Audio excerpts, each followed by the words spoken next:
Welcome to something slightly different. I've been mentioning MicroMacro, talking about Crime O'Clock, and fortunately this game has a website and a demo. So, yes, Hidden Picture Detective game, we can just check it out. MicroMacro Kids, that's new, that is an app they've got recently. Okay, we need MicroMacro Crime City. Oh, they will make Jigsaw, no. We're going to Crime City because... Right, again, more explanations. But we need the demo to see how it works, how this concept works when it's done by competent people. So, we need to search the Crime City for answers, drag the map, zoom in with the buttons or mouse wheel. Right, click on the answer. This is like one thing that this implementation I don't think does very well, because the cursor actually changes when you click on something. When you move it over something that is interactive. Obviously, you don't get this with a paper map. We need evidence, not just speculation. This is kind of important. So, oh yes, we have the zoom buttons. It's loading a bit slowly. My internet is slow. Right, so this is the art style we have in this game. It's a bit less busy than the art in Crime O'Clock, because, well, there is no shading, and this is actually a benefit because every character has a fairly distinct outline. Their clothes are represented by a few lines, their face. This is all important because you need to trace the exact people you want to find. And basically this game never puts you in a situation when it tells you that you need to find a squid person wearing a robe, and like 1 person out of 5 in the city is a squid person wearing a robe. Let's see, current task. Hot chips. Right, the first card of the case. A man was shot dead in a dark corner west of the market square. Many people heard the shots, but there's no trace of the perpetrator. Our first task is to find the crime scene. Okay, so it looks like the game started me off centered at the market. These feet... oh, maybe flowers. Right, so this is the market. The person was shot west of it. Wait, they shot selling bees? Oh, it's honey. Here we go. Let's make a note, this is west. Yeah, this is a dead person. Solved. Corpse. The body lies in a courtyard between the market square and the bank. It's the famous local DJ Las Vegas. Somebody shot him. Next to him lies a bag of chips. Where was the victim earlier? Okay. Well, he's got a bag of chips. Street food. It's packed like street food. So we can make a conclusion that he did this, like, he got this at the market. And the market was mentioned in our briefing, so let's just... actually, no, let's not scroll, let's zoom out. Hello? Too much? Okay, so we can see the other instance of Las Vegas here. The game sort of operates on a grid system where every character is drawn many times, all of their actions in the course of a single day, and, well, because obviously it's on paper, it cannot change the map when you switch between different times. But characters in different time periods are not too close together. There's sort of a distance you expect after you solve a few cases. Actually, if the distance is different, that usually means you're missing something. Or something special happened. So, we found him. But this is obviously... he's got the chips already. Wait a minute, is here? Right, something's different here. Yes, he's wearing a backpack here. Anyway, where did he get the chips? Let's look for him at the market. He has a very distinct hairstyle and big glasses, which nobody in this region seems to have. Apart from this lady. Okay, he's getting the chips. I guess this is where he was earlier. we could actually trace his entire day. Oh, and by the way, notice that when you see a character, usually when you're looking for their next instance, you just kind of look in the cone in the direction they're facing. When you're looking for the early instance, you look behind them. And when they turn, the game does actually show you that they're turning. Like, there is another drawing of the character somewhere. Anyway, let's click on him. The chip stand. Las Vegas was last seen in the market at the chip stand buying a bag of chips. Is there a suspect?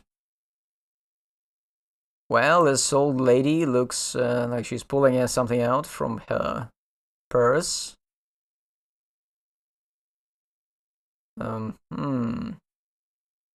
If we look at this picture, quite a lot of people, and we look at this picture of Lars, well, we see something. We see this guy wearing a hat. We can make a conclusion that this person is suspicious. They're clearly following Lars. No one else is moving like this except for this guy with some kind of cosplay gear. Anyway, but this guy definitely looks sus. The mysterious pursuer. The victim was followed throughout his journey by an unknown person wearing a hat. Where did the victim live? Okay. Let's keep following Lars. Yes, we can trace him looking back. Here's Lars. Now we're going to come up here. Oh, he's still being followed, by the way, already here. Where do we find Lars? Well, he clearly can't be here because that's the way the map is ending, so... Oh, here we go. Here's Lars. He seems to be putting money into his bag. Could this be the cause of the murder? I mean, he did miss... he is missing his backpack now that he's dead, so... What is this ripped dog? Okay, anyone? Oh, look at this guy. He's looking at Lars as he's packing stuff in his backpack. Interesting. Anyway, this is the answer we need for now. Las Vegas lived in a courtyard apartment next to the clothes store. Before he left, he packed a large amount of money into his backpack on his balcony. Presumably, he wanted to take the money to the bank. What is the motive for the murder? Well, I could click on the backpack. We know that the backpack is missing. It's been taken. So... Oh, by the way, the game actually really uses the same art structure as MicroMacro, except you know what? You see how the buildings are spaced out so that they do not overlap one another.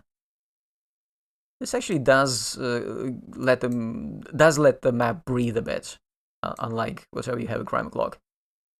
By the way, the developers of MicroMacro, when MicroMacro was pointed out to them, they said, "Oh no, we started development of our game, and then we saw this, and then we made a game, kind of like this but worse." Anyway, the backpack is missing, and we can now trace, I suppose, follow the guy with the hat. Oh, look at this hat and the backpack. The culprit apparently wanted the contents of the backpack. Las Vegas had the bag as he walked towards the bank, but it can no longer be found at the crime scene. Further south, the mysterious stalker was spotted making off with the backpack. Wait, I thought this was west. Where's the perpetrator sitting with the loot? Interesting. Wait, so this is west of the market, but this is further south.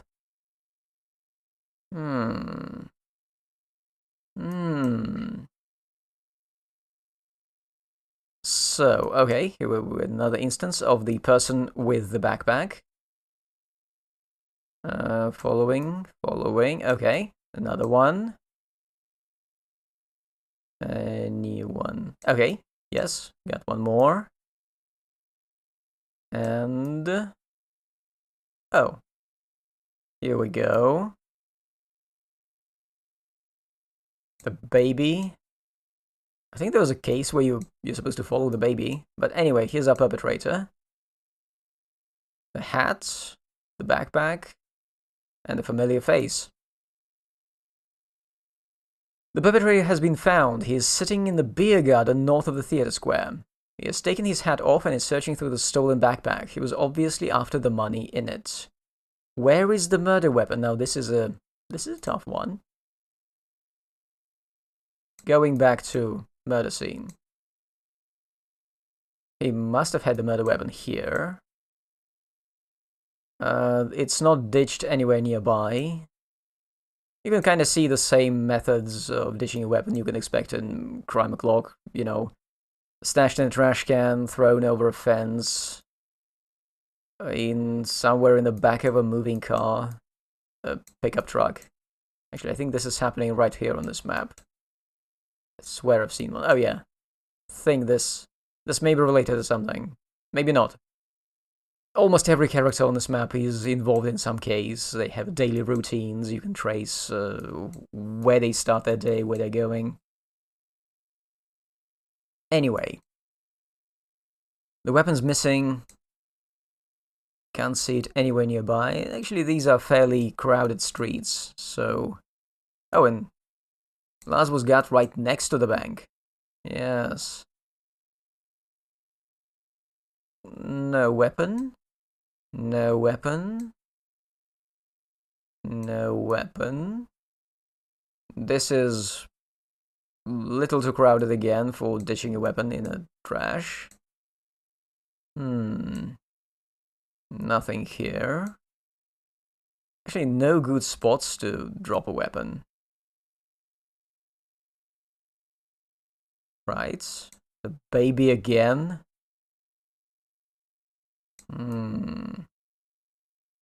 Wait. Kind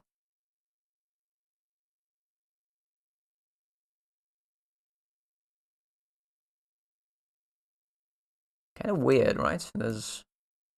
It's not here, like it's not in the bushes. It's not the kissing couple. It's not in the art studio. Oh yeah, I think the original MicroMacro had a statue visible in a museum which had boobs, and American players were scandalized by this. This game is European, so... Oh, is this someone's superhero costume? Okay. Right, so the weapon clearly was not ditched somewhere in this line. Anywhere... Oh. Oh. Wait a sec. Yes. So we have a perpetrator here. So I saw him here, but he also has another presence. Here, ditching the gun in a dumpster. The perpetrator disposed of the gun in a dumpster in a dark corner behind the pizzeria. Who is the murderer and how did they know about the money? Well, we've kinda solved this one. Wait, where was the place Lars lived? Yes. The neighbor. The murderer is Hugo Rafke, a neighbor of Las Vegas. He could see the victim pack the money into his backpack from his balcony. Congratulations, this is a case difficulty 2. This is not a serial murder case, where you have to trace multiple victims. Right, so they get a picture with arrest. This is not something you get in the board game, but hey. Follow us on Instagram, get MicroMacro, learn more. Yeah, this game actually works because there is a certain structure to how it places the clues. And you do need to think a little about what is happening, why the characters are doing things. The later cases actually do expect you to think more, notice smaller details, more advanced cases.